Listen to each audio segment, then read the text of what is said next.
President Trump says he's cleared up any misunderstanding with the president of Colombia after they had a talk on the phone yesterday.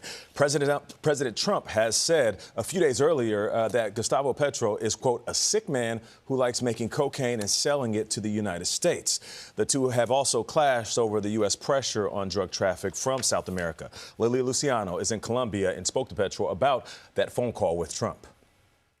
Tell me more about what President Trump told you. He let me talk for 40 of the 55 minutes. He told me they've told as many lies about you as they have about me. Were you ever afraid of President Trump coming after you? What I'm most afraid of, and I'm not going to say that I'm not afraid to be threatened when I see images of helicopters flying in and missiles when we don't even have an air defense system. But what scares me is the reaction in Colombia, which would be different than in Venezuela. During the call, President Trump invited President Petro to the White House. What is your goal? Why are you going to the White House? Is this about stopping a war in Latin America? To stop a world war. President Petro invited Venezuela's acting president, Delcy Rodriguez, whom he calls a friend, to his own presidential palace. But he says he's not planning to mediate between her and Trump. Do you trust President Trump's intentions in Venezuela? I think he believes in shared governance, but not separate from the idea of retaining control of the oil.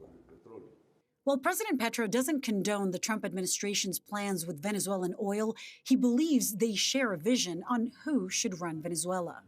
You're suggesting a shared government between the Delcy regime-aligned side and the opposition? Sí. What do you think about María Corina Machado? Nunca he hablado con ella. So you wouldn't trust her or support her as a leader? ¿Usted no confiaría o la apoyaría como líder de su país vecino? No, una vez la invité, no quiso. I invited her once and she didn't want to come. I was obviously surprised that Trump thought the same thing as me.